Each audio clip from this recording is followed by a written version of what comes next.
Sejam muito bem-vindos e bem-vindas à Era do Pixel, um podcast feito por mim, Arthur Givigir, para discutir, teorizar, dar dicas e tudo o que é possível sobre o mundo da cultura pop. E no episódio de hoje falo sobre o próximo James Bond, cancelamento de Dexter Pecado Original, prováveis indicações ao Oscar, Blade Runner 2099 e muito mais. Vamos lá?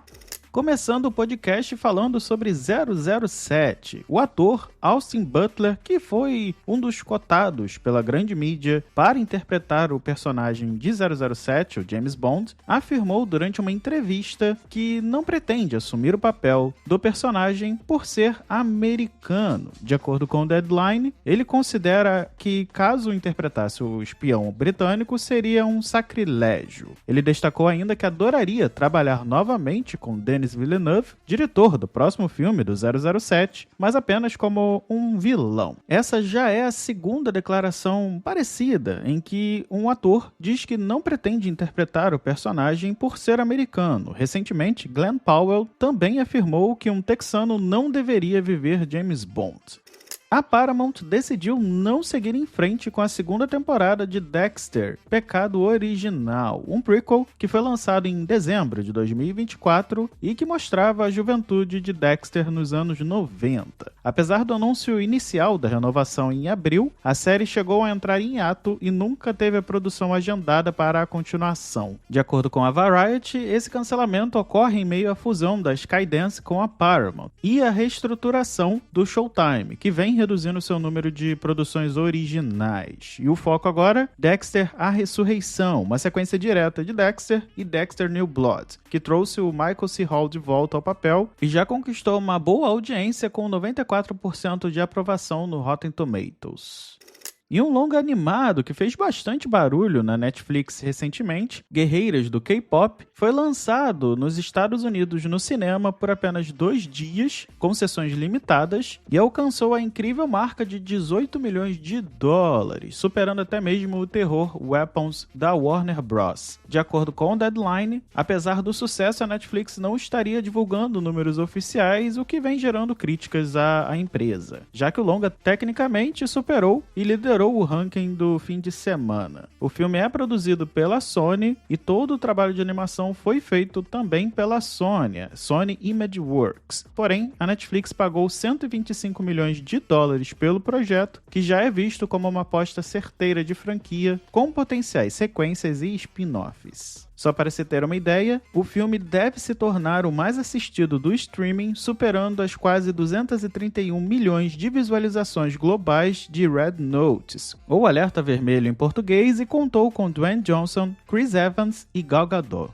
A corrida pelo Oscar já começou e, de acordo com a Variety, já temos alguns cotados para o melhor ator coadjuvante no Oscar de 2026. E dentre esses nomes, Adam Sandler é um dos nomes mais comentados pela sua performance no filme Jay Kelly, de Noah Baumbach, onde interpreta um agente veterano de Hollywood ao lado de George Clooney, e que deve estrear em breve no Netflix. Por enquanto, o filme estreará no Festival de Veneza e pode consolidar a primeira indicação do ator após trabalhos elogiados como Joias Brutas e Trapaça. Outro ator que vem despontando e é, no momento atual, favorito é o sueco Stellan Skarsgård, ator que foi aclamado em Cannes pelo filme Sentimental Valley, que é dirigido por Joachim Trier. Aos 74 anos, o ator é visto como forte candidato a finalmente conquistar a sua estatueta. Porém, a própria Variety afirmou que o cenário é bem instável e deve mudar radicalmente com os próximos festivais, que pode definir os principais nomes da temporada. A atriz Katie Sackhoff, que interpretou a Bo-Katan em Mandalorian, revelou no seu próprio podcast que o papel abalou profundamente a sua confiança como atriz. de acordo com a Variety, e nas palavras da própria atriz, ela nunca conseguiu se identificar com a personagem. Eu não a entendia. Quanto mais eu tentava, mais distante ela parecia de quem eu sou. Após a terceira temporada da série, lançada em 2023, a atriz disse ainda ter passado cerca de 3 anos praticamente sem trabalho, falhando em alguns testes de elencos e duvidando do seu próprio talento. Porém, graças a um novo empresário e seu treinador de atuação, ela conseguiu recuperar a sua segurança em cena e em 2024 ela voltou a aparecer em produções como Law & Order, além de emprestar a sua voz para animações. Mandalorian terá uma continuação direta em filme que estreará em maio de 2026, porém, a atriz não foi anunciada no elenco. Os produtores de King Richard, Criando Campeões, estão desenvolvendo um filme sobre a vida de Kobe Bryant, a lenda do basquete que faleceu em 2020 e, infelizmente, por conta de um acidente de helicóptero junto de sua filha. De acordo com o Omelete, com rumores do Jeff Snyder, o projeto também contará com a produção de ninguém mais e ninguém menos do que o ex-quarterback da NFL, Tom Brady, por meio da sua empresa Religion of Sports. O roteiro está sendo chamado provisoriamente de E com a 8ª escolha, uma referência direta ao anúncio do draft da NBA. Porém, ainda não se sabe se o título será mantido. Porém, não temos mais informações sobre elenco, diretor e nem mesmo uma previsão de estreia do longa. A Prime Video confirmou, finalmente, que a série Blade Runner 2099 estreará em 2026. A série que promete expandir o universo da franquia, após o filme original de 1982 e da sua continuação Blade Runner 2049, que estreou em 2017. A confirmação veio de Laura Lancaster, chefe de desenvolvimento de séries e coproduções da Amazon MGM Studios. A minissérie será estrelada por Michelle Yeoh e sofreu um atraso de quase 1 ano devido às greves de Hollywood de 2023, porém atualmente está em fase de pós-produções. De acordo com o Deadline, o showrunner é Silka Louisa, com produção executiva de Ridley Scott. Por enquanto a trama ainda é mantida em sigilo, mas promete explorar novas camadas do universo distópico marcado por dilemas humanos e tecnológicos. Agora falando de Vingadores Doomsday, novos rumores indicam que o Doutor Estranho, interpretado por Benedict Cumberbatch, pode ser um aliado do Doutor Destino, nosso Dr. Doom, que será interpretado por Robert Downey Jr. em Vingadores Doomsday. De acordo com o Omelete, com informações do Comic Book, o rumor ganhou uma certa força após artes conceituais vazadas mostrarem Estranho ao lado de Destino, além de comentários recentes do jornalista e vazador oficial Jeff Snyder. A ideia seria de que Destino monte a sua própria equipe para enfrentar os heróis da Marvel, com o Estranho possivelmente atuando como seu cúmplice em algum momento da trama. O filme será dirigido pelos irmãos Russo e tem estreia marcada para dezembro de 2026.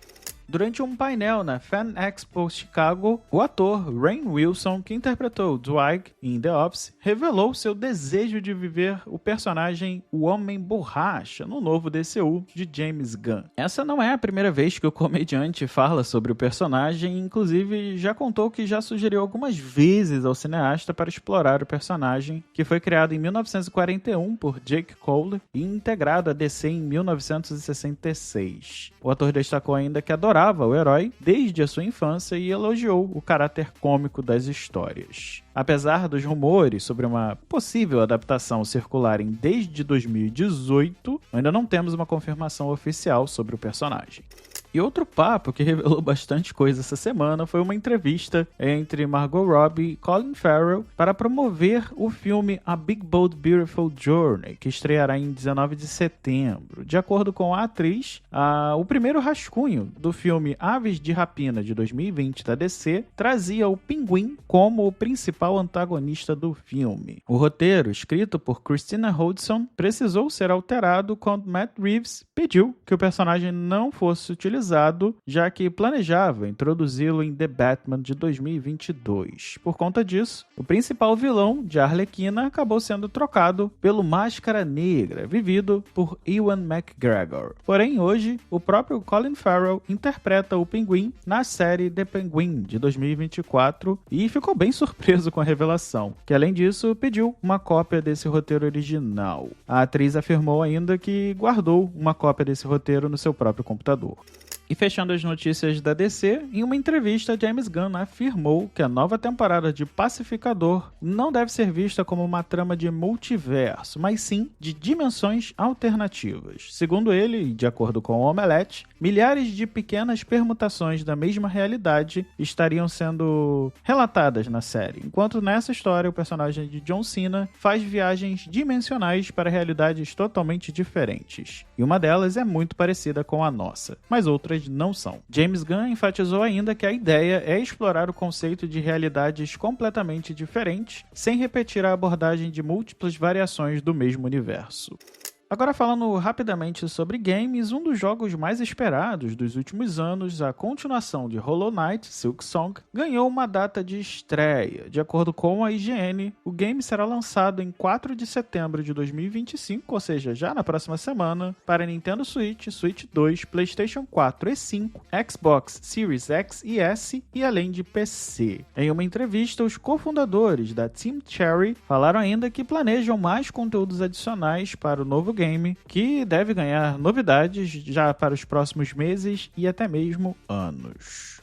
Agora entrando nos mangás e animes, a Netflix revelou as primeiras cenas da aguardada segunda temporada de Samurai de Olhos Azuis. De acordo com o site O Vício e a própria Netflix, a série está planejada para ter 4 temporadas além de um longa-metragem que promete expandir a história. Os showrunners Amber Noizumi e Michael Green, responsáveis por Guerra Mundial Z e Logan, retornam no comando da produção. Green revelou ainda que 2 dos alvos da protagonista estarão em Londres, enquanto que Noizumi deixou no ar a possibilidade de que personagens dados como mortos podem estar vivos.